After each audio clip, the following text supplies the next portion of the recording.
kita menyambung seperti yang sudah kita lalui beberapa waktu yang lalu tentang mengenai total breakthrough.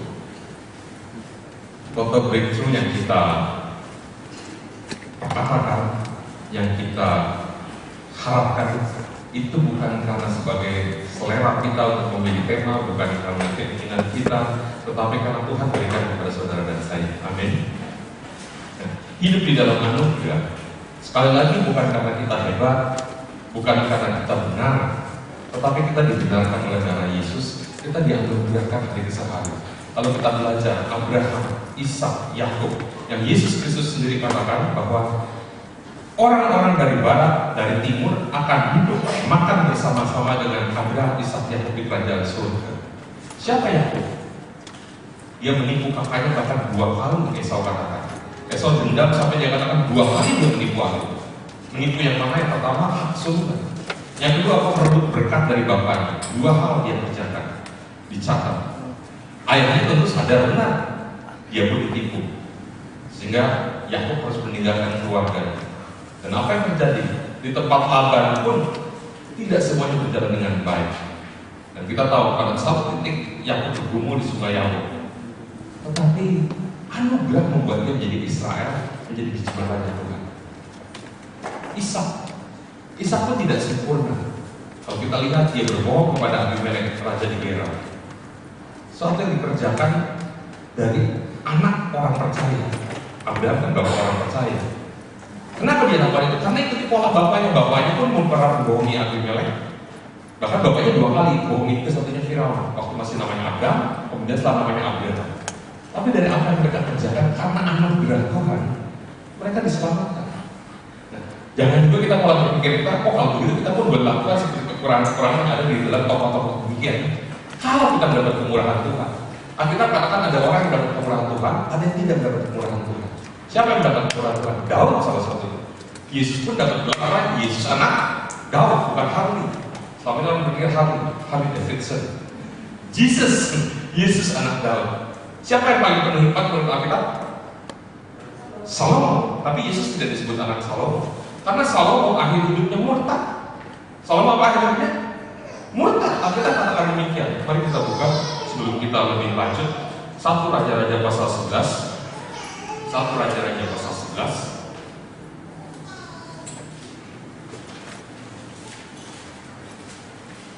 1 Raja-Raja 11. Apa judulnya? Salomo jatuh ke dalam penyembahan berhala. Di sini dikatakan, adapun Raja Salomo mencintai banyak perempuan asing. Di samping anak Firaun, ia mencintai perempuan-perempuan Moab, Amon, Edom, Sidon, dan Het. Ini musuh-musuh orang Israel. Het sendiri itu 2 orang diambil istri oleh Esau, sehingga Yakub sudah pergi. Esau yang masih bersama-sama dengan Ishak dan Ribka itu pun menyakiti hati orang tuanya karena ambil perempuan-perempuan Het ini. Kita tahu Moab, Amon dibantu sama orang-orang Menim dari pegunungan Seir itu mengepung Israel, sehingga Israel pernah sampai seperti di ujung tanduk. Yosafat berdoa sungguh-sungguh. Tuhan berikan bukan pasukan di depan, bukan malaikat diturunkan, tetapi praise and worship, sehingga peperangan dimenangkan. Nah, Salomo ini mencintai perempuan-perempuan musuh. Ayat 2, padahal tentang bangsa-bangsa itu Tuhan telah berfirman kepada orang Israel, janganlah kamu bergaul dengan mereka, dan mereka pun janganlah bergaul dengan kamu, sebab sesungguhnya mereka akan mencondongkan hatimu kepada Allah-Allah mereka. Hati Salomo telah berpaut kepada mereka dengan cinta. Ia mempunyai 700 istri dari kaum bangsawan dan 300 bini. Istri-istrinya itu menarik hatinya daripada Tuhan.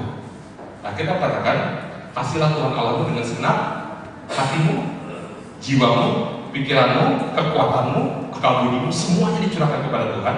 Kalau ada yang lebih daripada itu, Tuhan katakan tidak berkenan. Apabila seorang mencintai ayahnya, ibunya, siapapun saudaranya laki-laki perempuan lebih daripada aku, tidak layak menjadi murid. Bahkan satu sisi Injil yang sama di bagian perikop lain dia katakan, apabila seorang tidak membenci pupuk ajaran Kristen kan kasih. Mengapa pakai kata membenci? Karena Yesus mau katakan satu kontras bahwa hanya Tuhan yang dikasih sebagai nomor 1. Amin. Tuhan nomor 1, presiden sudah tidak kampanye lagi. Kita sekarang bukan satu, bukan dua, tetapi kepada tiga atau Satuan Indonesia. Itu sebetulnya kita hari ini kemerdekaannya yang ke-69. Lanjut, sebab pada waktu Salomo sudah tua, istri-istri itu mencondongkan hatinya kepada Allah lain, sehingga Salomo tidak dengan sepenuh hati berpaut kepada Tuhan Allahnya seperti Daud ayahnya. Ayat 5, demikianlah Salomo mengikuti Asitoret, dewi orang Sidon, dan mengikuti Milkom, dewa kejijikan sembahan orang Amon. Ayat 6, baca sama-sama, 2, 3. Dan Salomo melakukan apa yang jahat di mata Tuhan, dan ia tidak dengan sepenuh hati mengikuti Tuhan seperti Daud ayahnya. Pada waktu Salomo mendirikan bukit pengorbanan bagi Kamos, dewa kejijikan sesembahan. Ini kejijikan dari siapa? Bukan kejijikan orang Moab, kejijikan daripada Tuhan sendiri, tetapi dewanya orang Moab. Kemudian dikatakan dibunuh di sebelah timur Yerusalem, dan bagi Molok dewa kejijikan sembahan Bani Amon. Demikian juga dilakukannya bagi semua istrinya. Bagi istrinya dia lakukan sesuatu yang parah, bukan karena diancam dengan parang atau dengan pistol, suruh menyangkal murtad. Kemudian kita mungkin ada beberapa yang sudah lihat videonya, begitu murtad pun digorok juga lehernya. Sehingga ada yang komentar katakan, kasihan ya lehernya digorok. Yang lebih kasihan adalah digoroknya setelah murtad. Nah, kalau lihat demikian, Alkitab mencatat bahwa ini kekejian. Ada tidak pertobatan? Saya tidak temukan ayat pertobatan. Tetapi di atas semuanya itu, ketika ada orang-orang yang mengalami kekurangan, karena Tuhan kasih anugerah, Tuhan berkati luar biasa, itu kedaulatan Tuhan. Itu yang Tuhan mengajar kepada kita. Dan kita juga belajar, selain Abraham, Ishak, Yakub, mereka punya kekurangan, tetapi Tuhan tetap pilih mereka. Ada rahasia yang dikerjakan mereka, yaitu mereka selalu membangun mezbah. Mereka beribadah dengan sungguh-sungguh. Itu yang minggu lalu kita lihat. Mereka beribadah dengan sungguh-sungguh kepada Tuhan. Nah, hari ini kita menyambung bagaimana supaya total breakthrough Abraham, Ishak, Yakub juga turun dalam kehidupan setiap kita. Mari kita lihat untuk berjalan di dalam kemurahan, dalam kesukaan, di dalam anugerah daripada Tuhan. Walking in the favor of God, berjalan. Saudara, saya senang lihat gambar ini. Kalau lihat gambar ini bola dunia. Australia di sini, di atas Australia negara apa? Indonesia, yang negara maritim, lautnya begitu luas, kekayaan alam masih begitu banyak di sana, terjadi pembangunan. Kalau lihat peta ini benua Amerika, Amerika Latin, Amerika Utara, Afrika, Eropa, Asia, disinilah negara kita. Tuhan mau berkati dengan luar biasa. Amin. Katakan amin. Amin artinya ya, setuju bahwa Tuhan mau memberkati. Berdoalah bagi kesejahteraan kota, bukan. Upayakanlah kesejahteraan kota kemana kamu aku buang, kata Tuhan.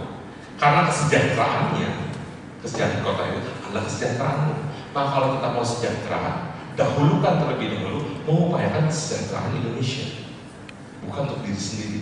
Polanya sama, carilah kerajaan Allah dan kebenaran terlebih dahulu, maka segalanya ditambahkan. Bapak Ibu, kita ingat satu tokoh, Abraham, Ishak, Yakub. Ini namanya Yakub. Kejahatan manusia itu cuma 3. Keinginan mata, keinginan daging, keangkuhan hidup. Mata melihat buah dari pohon yang begitu menarik di tengah taman, dan mulai berpikir, keinginan daging pasti enak kalau aku makan, dan akan menjadi seperti Allah. Keangkuhan mau jadi sama dengan Tuhan. Keinginan daging kalau buah itu enak dimakan, bukan cuma dikagumi indah dilihat saja. Keinginan mata, sesuatu yang sudah dilihat, kemudian dibuahi dalam pikiran, direnungkan siang dan malam, terjadilah dosa. Ini polanya. Yesus dikasih lihat semua kerajaan dunia oleh iblis. Dia katakan, jangan iblis, jangan mencobai Tuhan Allah. Yesus digoda dengan keinginan daging, lapar 40 hari puasa.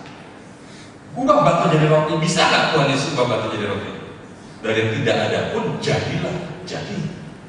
Keinginan daging. Satu lagi, jatuhkan dirimu untuk membuktikan bahwa dia hebat. Kalau kira-kira Yesus lompat dari hubungan baik suci, apakah kira-kira malaikat akan menantang dia atau tidak? Ada tertulis akan menantang, hanya pembuktian saja, keangkuhan itu. Apa yang tidak bisa dikalahkan manusia di taman Eden oleh Adam pertama, dikerjakan oleh Adam akhir dengan sempurna. Itu sebabnya setiap kita sekarang melihat apa yang terjadi dari para tokoh-tokoh Yakub, ya, Abraham, Ishak, Yakub. Yakub ini jatuh dalam keinginan apa? Keinginan mata. Mengapa jatuh dalam keinginan mata? Kita tahu Yusuf diistimewakan, diberikan jubah yang paling indah, dan setiap kali kakak-kakaknya kerja mengembalakan kambing domba, Yusuf tidak perlu. Kalaupun Yusuf pergi hanya amati, kakaknya kurang baik, kakaknya agak menyimak, lapor sama ayahnya, dan ayahnya ditanya terus. Sehingga saudara-saudaranya selain jengkel dilapori terus oleh Yusuf, saudara-saudara juga pasti iri karena Yusuf diistimewakan. Pertanyaan, kenapa Yusuf diistimewakan? Apakah Yusuf anak bungsu? Bukan, dia masih punya adik. Siapa namanya? Benyamin. Tapi Yusuf diistimewakan karena Yusuf ini anak daripada Rahel. Bahkan nama Yusuf artinya apa? Kiranya Tuhan menambahkan, karena Rahel ini mandul, tidak bisa punya anak.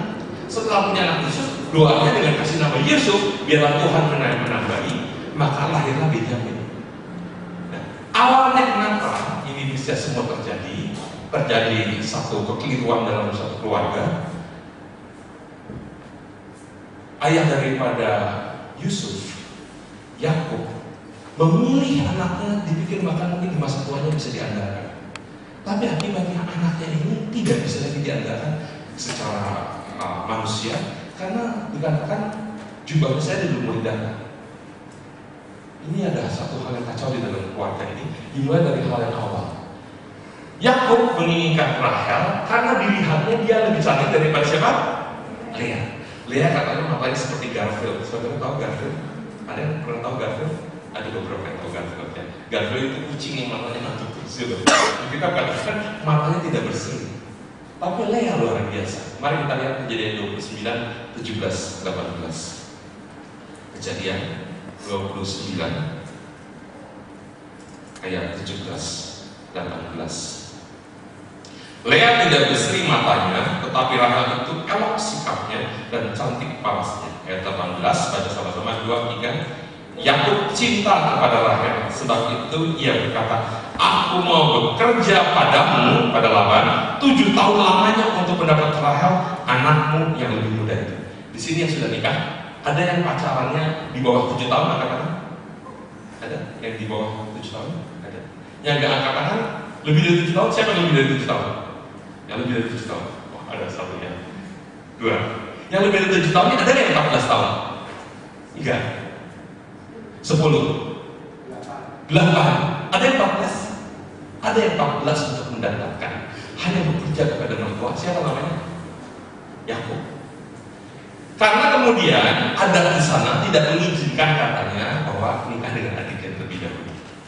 Adat ini sering berubah kalau ternyata anak yang lebih muda ini, anak bungsu bahkan dipinang oleh konglomerat. Bisa saja dikabulkan. Kakaknya diberi dari gunting kah, tapi dari emas, berlian, disogok begitu supaya bisa dirunghal kalau orang Jawa, bahasa Jawa Tengah apa ya? Dilalui oleh adiknya untuk nikah. Ya, dilangkahi. Lebih bahaya. Kalau dirunghal masih nggak terlalu dilangkahi. Tapi kemudian Laban bagaimana mungkin berpikir juga secara penampilan, kalau ikut kejuaraan putri kecantikan adiknya yang menang. Akhirnya waktu malam pengantinnya ditukar. Yakub penipu, dia ditipu, tabur tuan, dia dibohong oleh paman istri. Dan singkat cerita begitu pagi hari dia sadar bahwa ini bukan yang menjadi pujian hatinya, tetapi kakak iparnya harusnya. Dan yang terjadi dia bilang, saya mau kerja 7 tahun lagi, saya mau bekerja keras, saya mau apa lagi, kan kesaksiannya bahwa dia bekerja keras sungguh. Bahkan kambing domba yang diterkam binatang buas, dia yang menggantikan kepada Laban.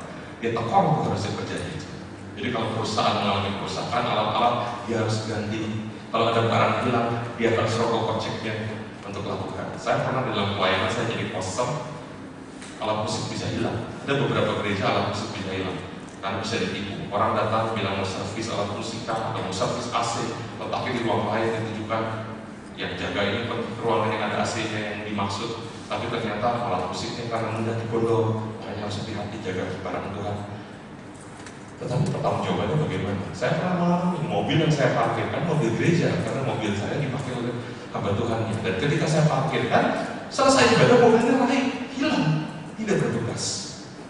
Tetapi dari gereja dikatakan karena parkirkan terakhir saya, dalam hati saya, kalau waktu itu mobil saya tidak dipakai oleh hamba Tuhan, saya tidak akan pakai mobil gereja. Itu pun karena saya harus angkut barang-barang seluruhnya. Tapi yang terjadi setelah barang tersebut hilang, dikatakan gereja tidak ada mobil.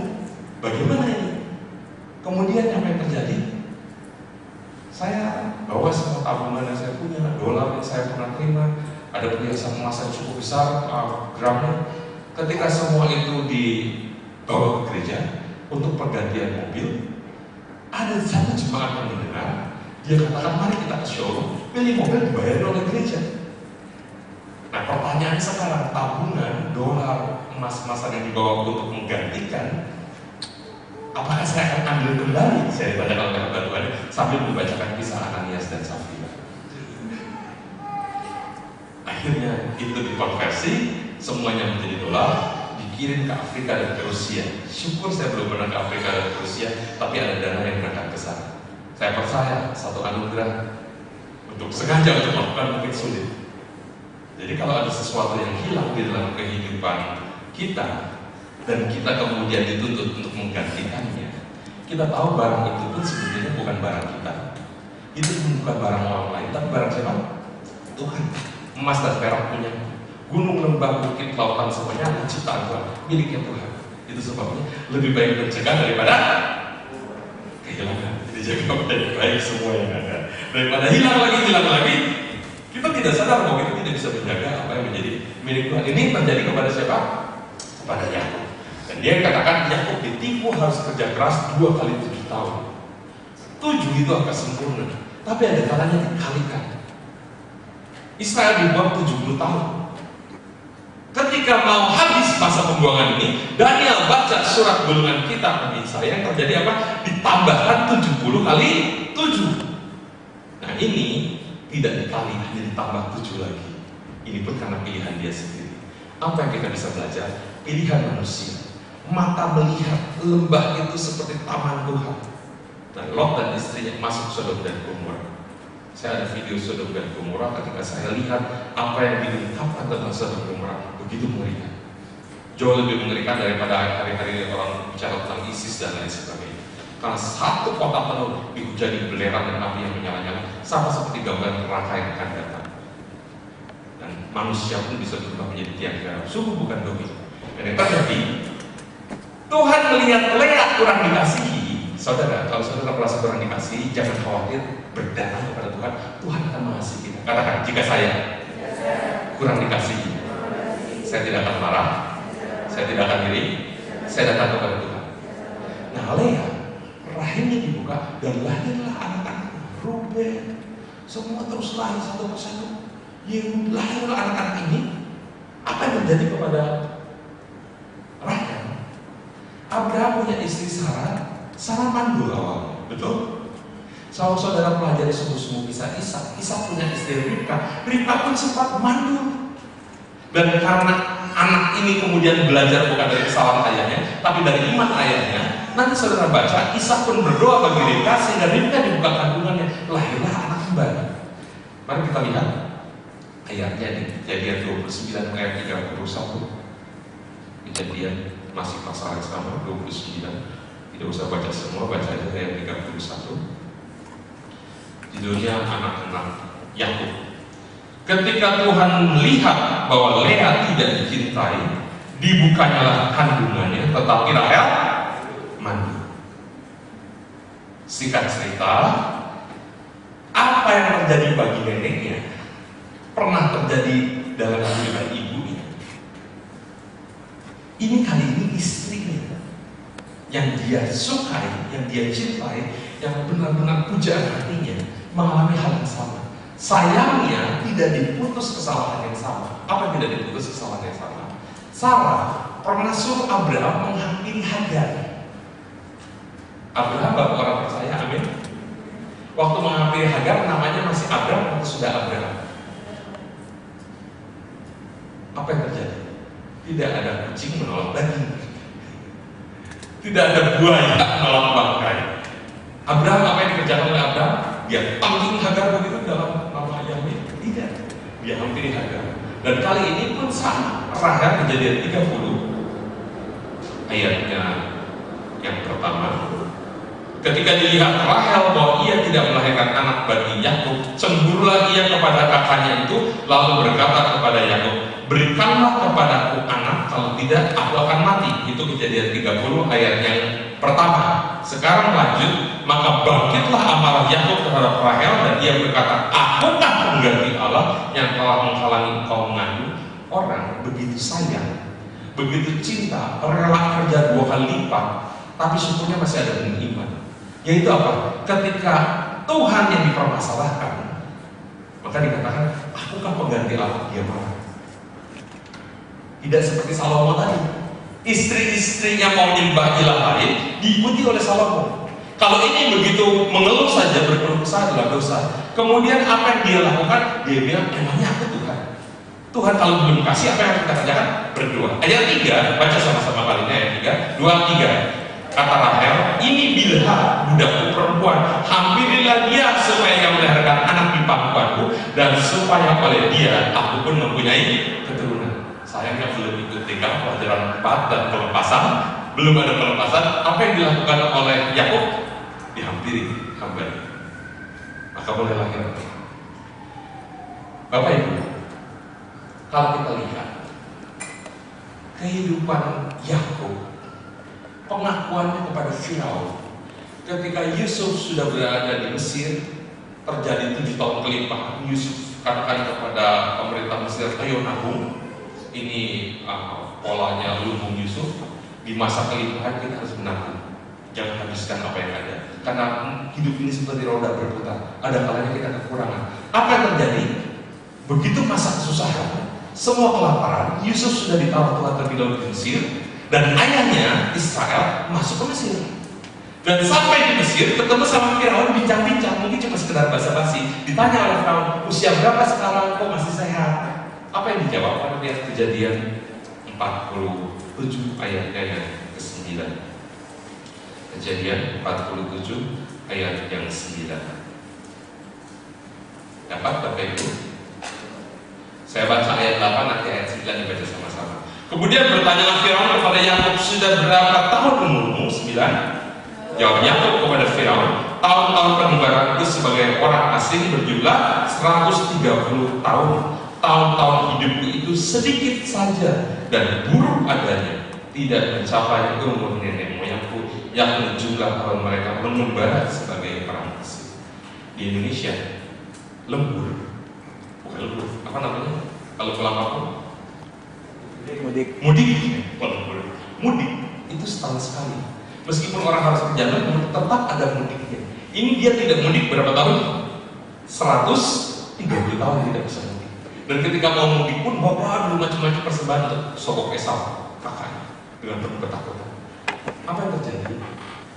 Ketika dengan keinginan mata, katakan keinginan mata, orang bisa jatuh dalam berbagai pencobaan, termasuk keuangan bisa habis. Karena seringkali besar pasar daripada dia, pembelian impuls, apa namanya, win langsung beli, pingin langsung kredit dan lain sebagainya. Begitu juga pemerkosaan terjadi, begitu juga hal-hal yang tidak baik pernah terjadi, semua karena keinginan mata salah satunya.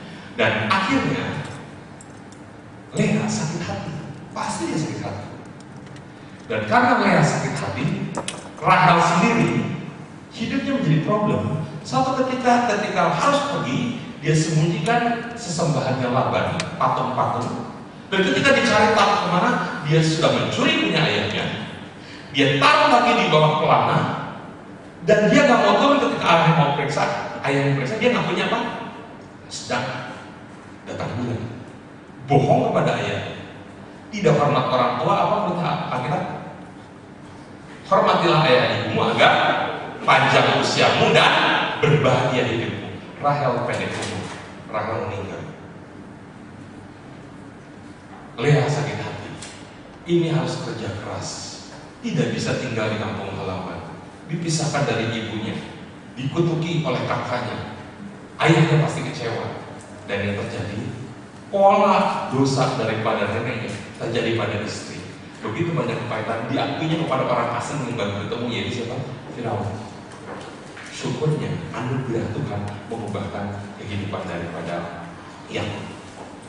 Apa yang menjadi kunci total breakthrough yang dialami Yakub? Ini yang kita perlu tahu baik-baik, bahwa penyerahan diri bukan hanya daripada Yakub, tetapi juga anaknya Yusuf kepada Tuhan, melahirkan dan menyamakan satu bangsa pilihan Tuhan, yaitu Israel.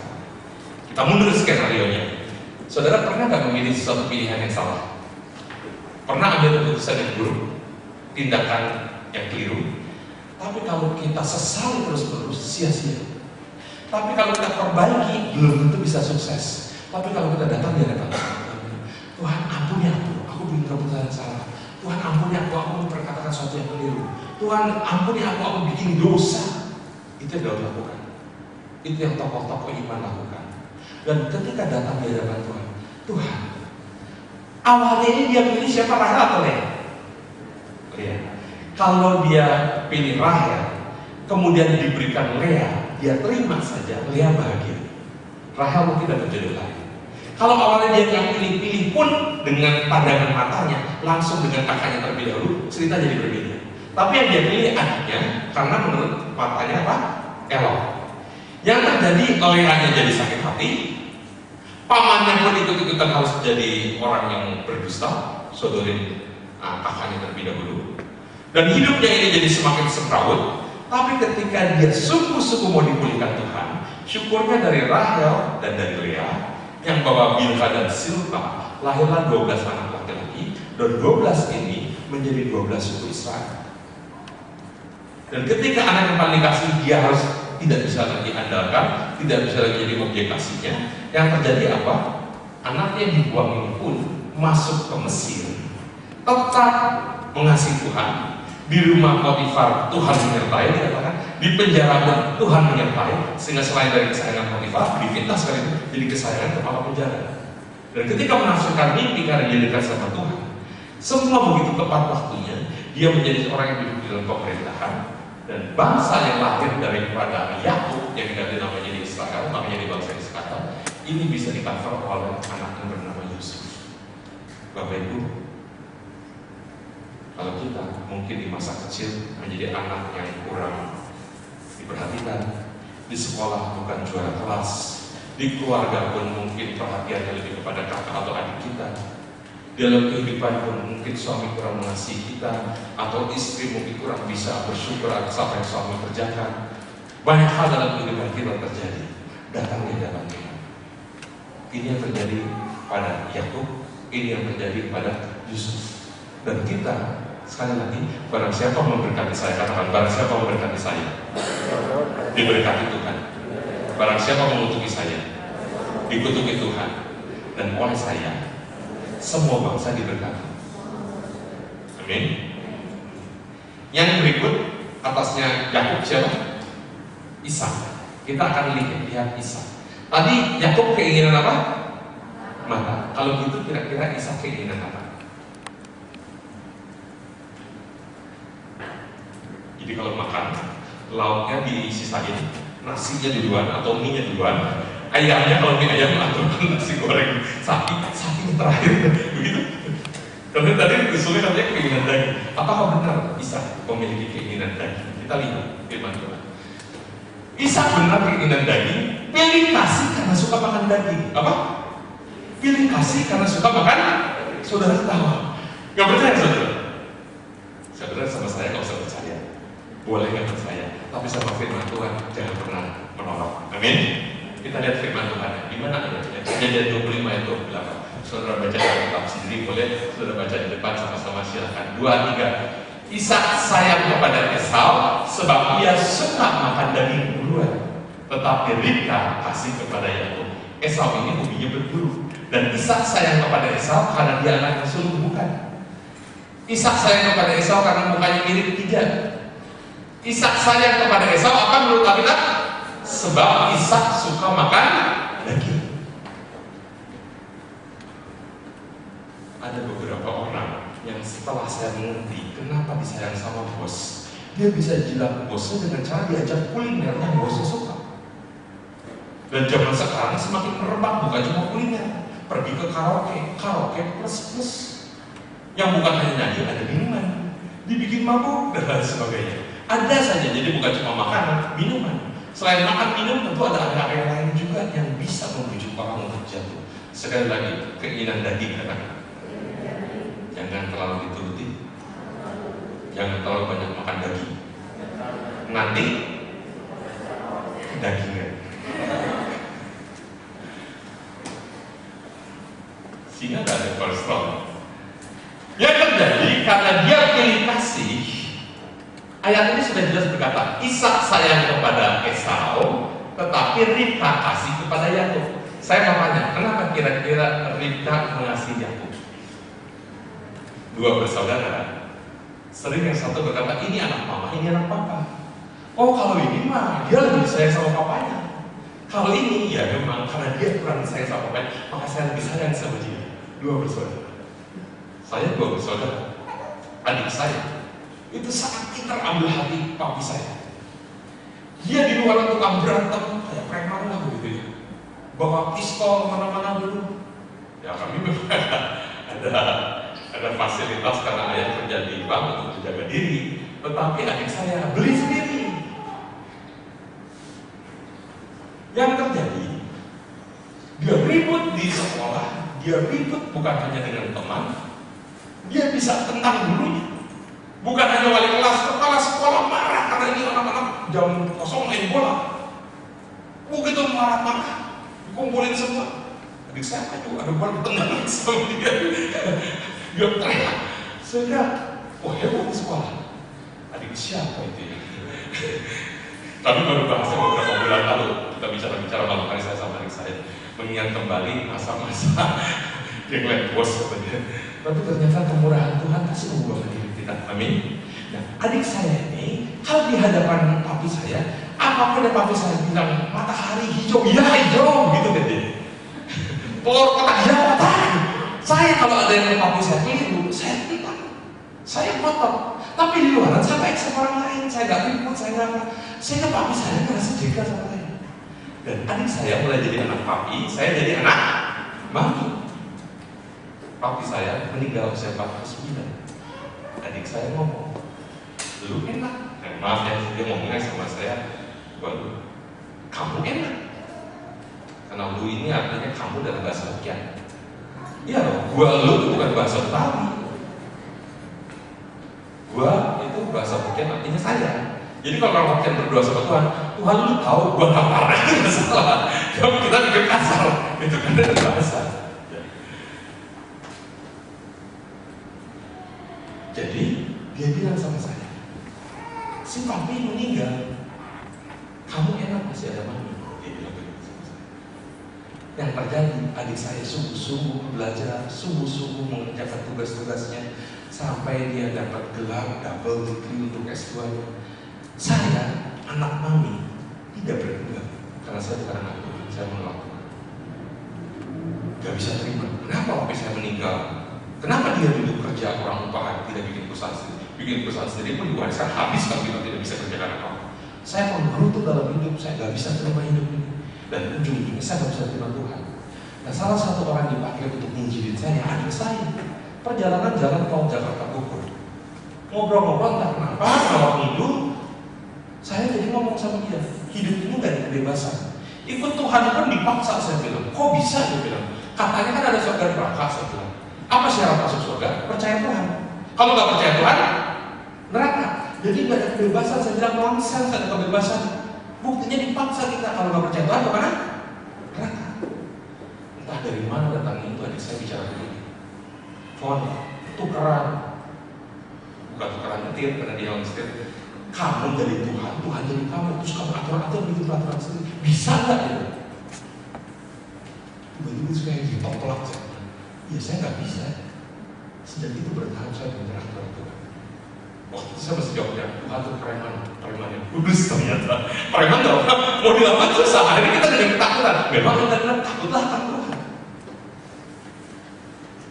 Hidup di dunia ini bebas pilih sendiri, tapi di sana dia yang menentukan bagaimana hasil kita. Makanya Tuhan suruh ibadah, suruh saat teduh, mengasihi sesama, mengasihi musuhmu. Banyak hal gak enak di Tuhan suruh. Bebas melakukan, terserah gak lakukan, gak apa-apa saudara. Tapi tiba-tiba waktu adik saya bilang, bisa gak ubah kamu jadi Tuhan, Tuhan jadi kamu? Atur sendiri perubahan, ganti kerjanya. Mungkin Tuhan ada sedikit buat kau besok jadi gini. Setiap kali kita minta, Tuhan kabulkan atau tidak. Setiap kali kabulkan, kita senang. Kalau Tuhan gak kabulkan, kita marah-marah.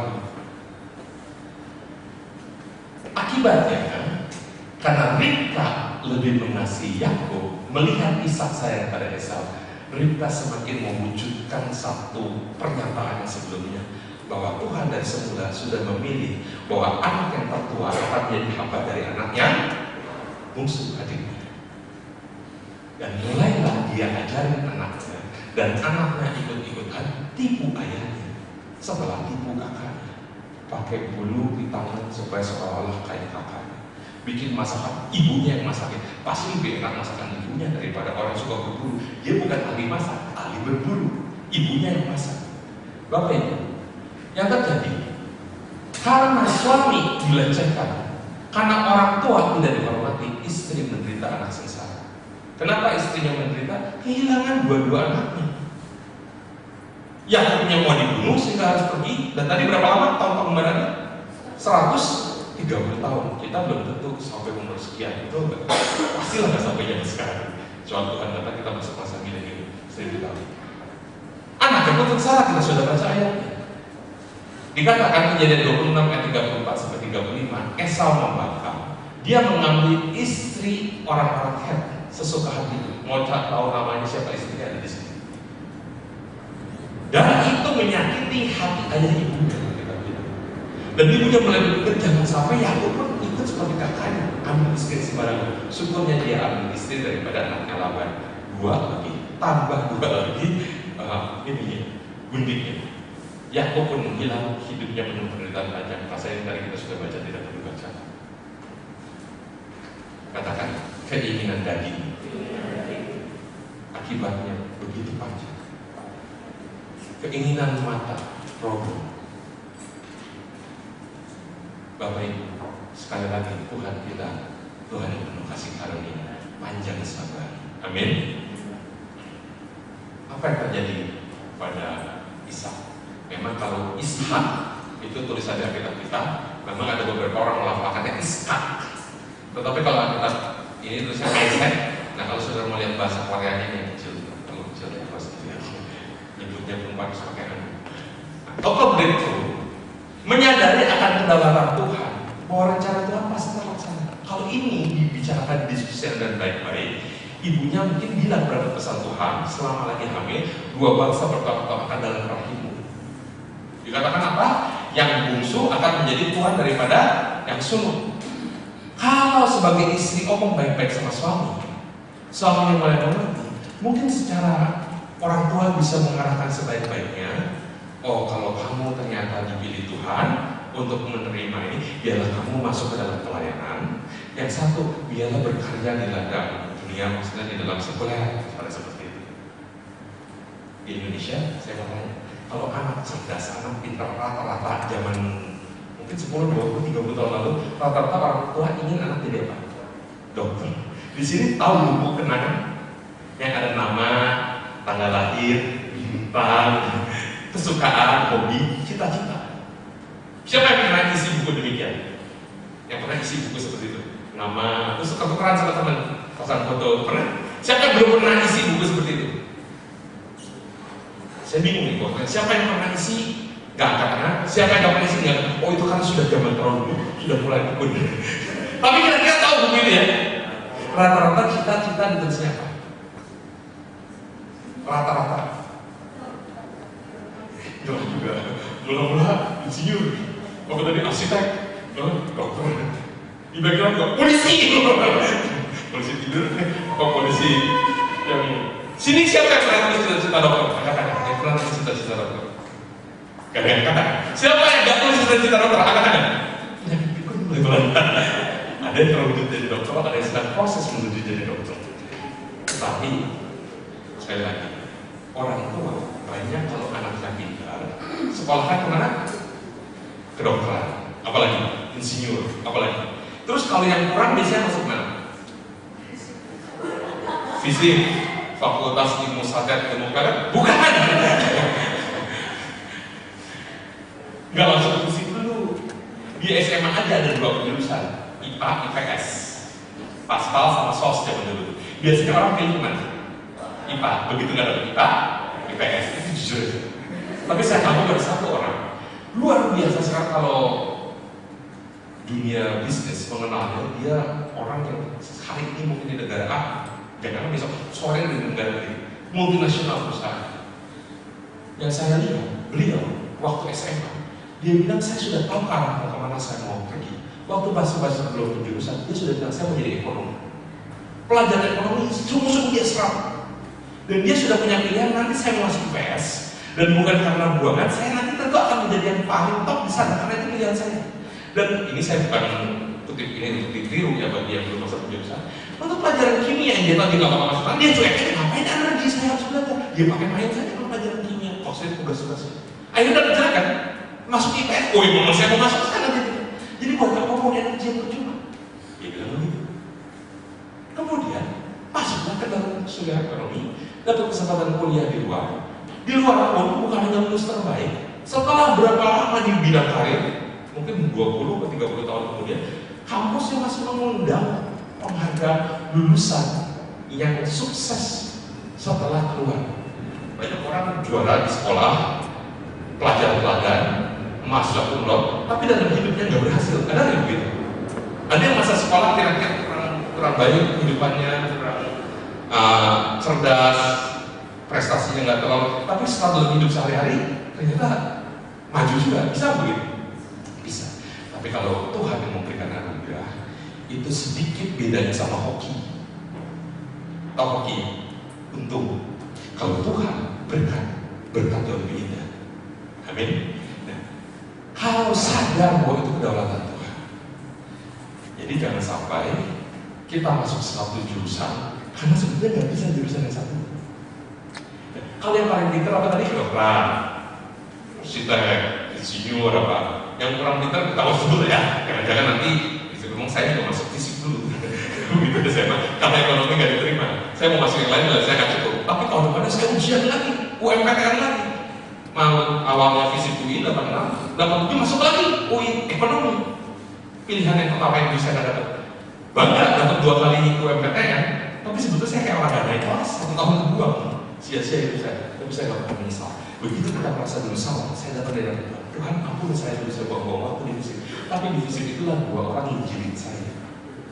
86. Ini kan direkam sudah sebutkan namanya Markus Simanjuntak sama Yusuf Kancana. Saya ejek, saya hina segala macam, saya melejit. 94 Desember saya bertobat, 95 Desember mereka berdua sudah jadi hamba Tuhan. Waktu itu zamannya pada pakai dasi, begitu saya lihat pakai dasi gitu. Ternyata mereka udah jadi hamba Tuhan dan mereka berdua buat saya pertama. Jadi tidak pernah ada yang perlu disesali. Disitulah awalnya Tuhan tangkap saya. Ada orang-orang yang terbeban berdoa. Amin. Jadi katakan rencana Tuhan pasti terlaksana. Percaya saja sama rencana Tuhan. Dan rencana Tuhan tidak itu rencana kecelakaan. Rencana apa? Damai sejahtera. Kalau kita dengan cara sendiri, rancanganmu bukan rancanganku, seperti langit dan bumi jauh. Maka cari kehendak Tuhan. Setelah tahu kehendak Tuhan, meskipun kelihatannya kurang oke, jangan coba-coba lawan. Hasilnya problem. 130 tahun pengembara bisa mengalami hal-hal yang rasanya kurang lebih sama dengan apa yang diinginkan. Satu tokoh lagi siapa? Abraham. Istrinya siapa namanya? Sarah. Apa yang terjadi? Tadi katakan keinginan mata. Itu terjadi pada siapa? Yakub. Pada Ishak apa? Keinginan daging. Abraham dan Sarah kira-kira apa? Keangkuhan hidup. Sebelum menjadi bapak orang percaya, selalu mengandalkan kekuatan dirinya sendiri. Orang zaman sekarang percaya tak Tuhan Maha Kuasa? Saudara percaya Tuhan Maha Kuasa? Sini siapa yang percaya Tuhan Maha Kuasa? Angkat tangan. Oh, kalian angkat tangan semua ya. Siapa yang tak percaya Tuhan Maha Kuasa? Angkat tangan. Angkat kaki dari gereja pasti kalau percaya Tuhan Maha Kuasa. Abraham tahu Tuhan mau memberkati. Keturunannya seperti bintang di langit, seperti pasir di laut. Tahu. Karena Tuhan yang bertemu di bawah pohon karpatnya, Tuhan bicara. Tuhan yang ngomong berulang-ulang sama Abraham. Waktu Abraham pertama kali aja keluar dari negerimu, dia percaya, dia tahu.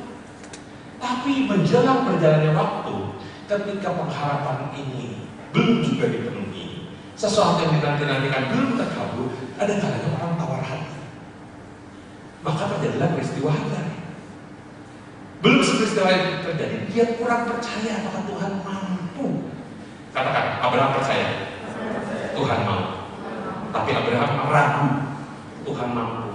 Maka dia bohong 2 kali.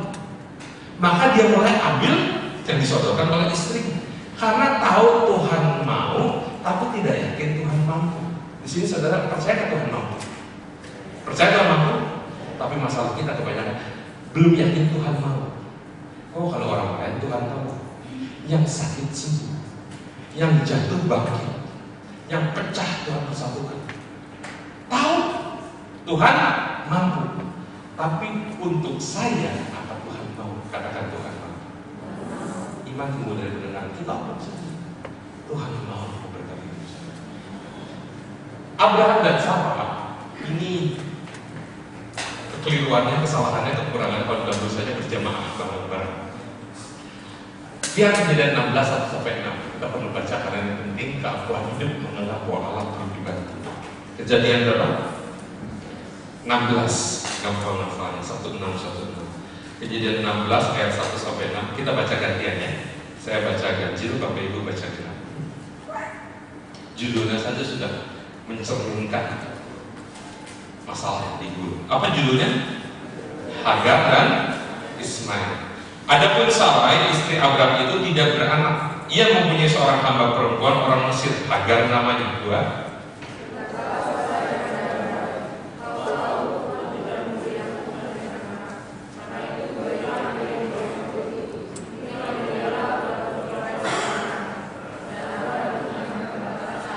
Jadi Sarai istri Abraham itu mengambil Hagar hambanya orang Mesir itu ketika Abraham telah 10 tahun tinggal di tanah Kanaan, lalu memberikannya kepada Abraham suaminya untuk menjadi istrinya.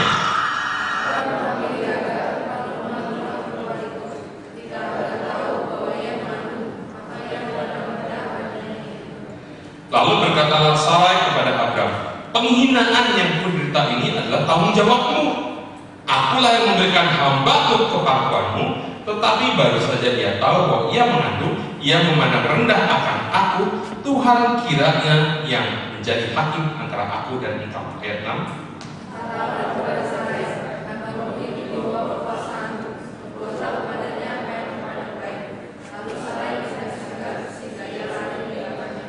Ceritanya bagaimana? Gak bisa punya anak, Sarai ini. Terus usul Abraham atau usul Sarai untuk ambil Hagar? Saudara, kalau ditawarkan orang, jangan langsung terima. Saudara haus sekalipun di kendaraan umum, ada yang kasih saudara minum. Saudara, meskipun itu bukan minuman yang mencurigakan, kelihatannya kemasannya masih utuh, plastiknya masih frigol. Begitu saudara minum, saudara bisa pingsan, bahkan tidak sedikit orang yang kemudian koma atau meninggal. Kemudian barangnya dijarah. Betul? Pernah baca? Sesuatu yang ditawarkan, usulan manusia, sekalipun tujuannya baik, hanya ambil sama Tuhan. Itu bukan yang Tuhan kehendaki. Tujuannya Sarai kali itu bukan mau ngetes nih, coba uji suamiku. Tidak ditulis demikian. Tapi karena belum juga lahir anak. Tapi yang terjadi, apa yang dilakukan Sarai? Merendahkan Tuhan, dia merendahkan manusia.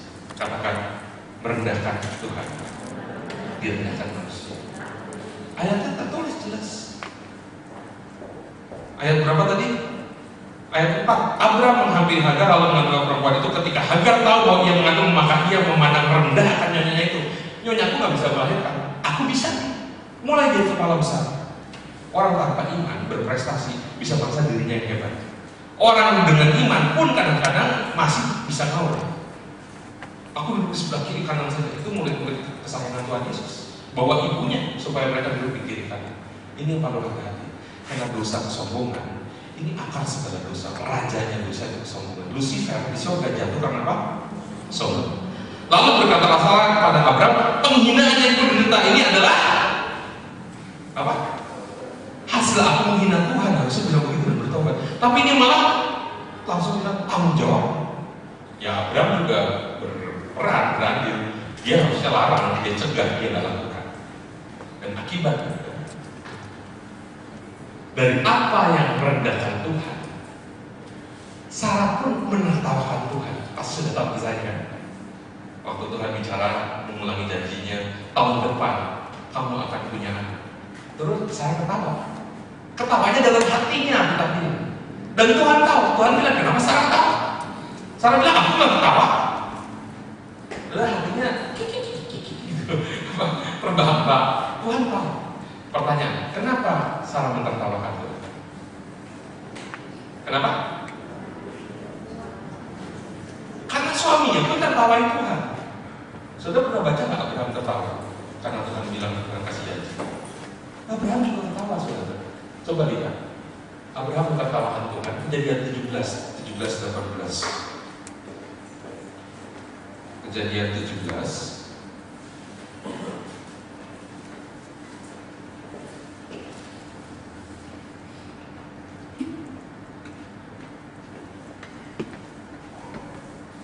Ayat 17-18.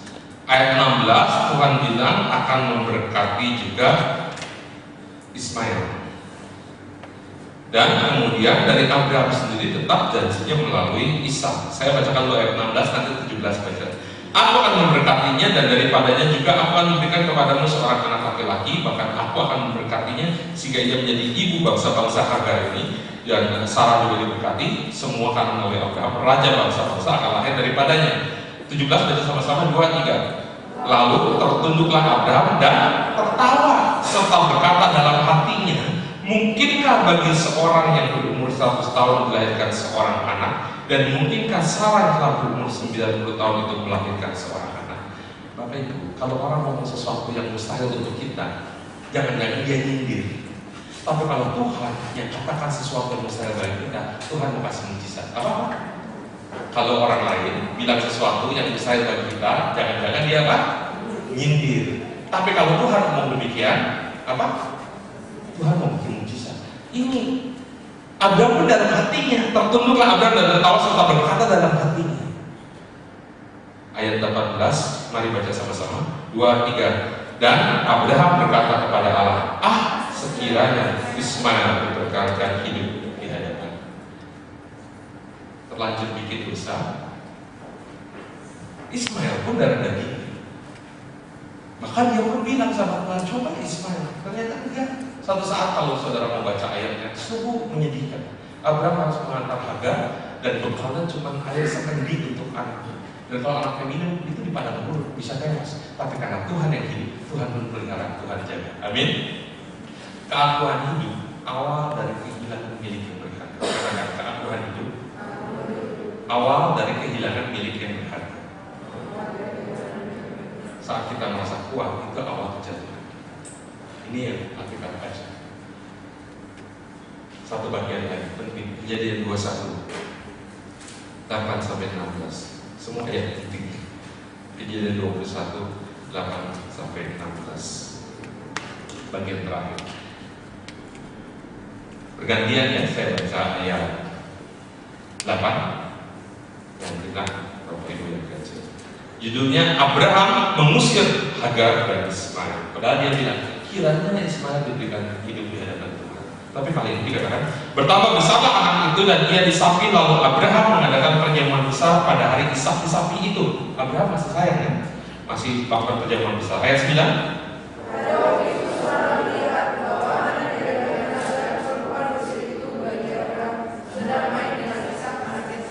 Berkatalah Sarah kepada Abraham, usirlah hamba perempuan itu beserta anaknya, sebab anak hamba ini tidak akan menjadi ahli waris bersama-sama dengan anakku Ishak. Tetapi Allah berfirman kepada Abraham, janganlah sebal hatimu, karena hal anak dan budakmu itu dalam segala yang dikatakan Sarah kepadamu haruslah engkau mendengarkannya, sebab yang akan disebut keturunanmu ialah yang berasal dari Ishak.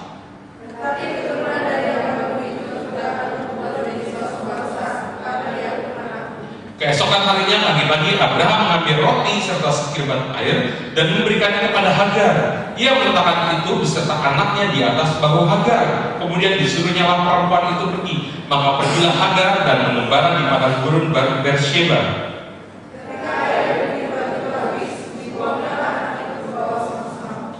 Lalu ia duduk agak jauh, kira-kira sepemanah jauhnya, sebab katanya tidak tahan aku melihat anak itu mati. Sedang ia duduk di situ, menangislah ia dengan suara nyaring.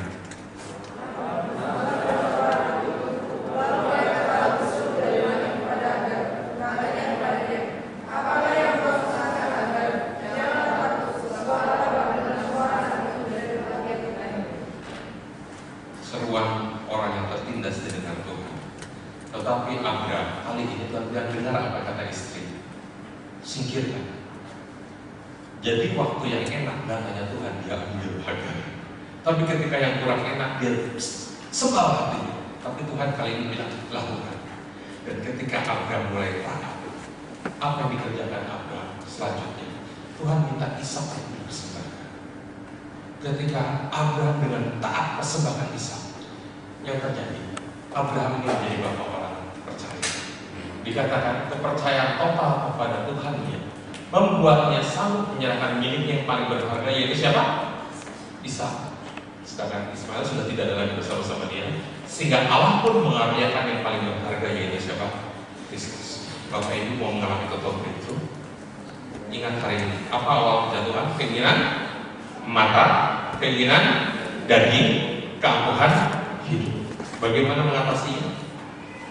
Apa yang harus kita kerjakan? Percaya total kepada Tuhan, berserah penuh kepada Dia, dan mulai melihat kedaulatan demi kedaulatan Tuhan. Dan kalaupun ada kesalahan di masa lalu, keputusan yang keliru, jangan terus ditindaklanjuti lagi. Kambing dipelihara punya anak. Kesalahan, kekeliruan datang tidak dapat bereskan dari Dia. Mari kita datang kepada Tuhan yang sanggup memberkati saudara dengan berkat Abraham, Ishak, dan Yakub. Bapa kami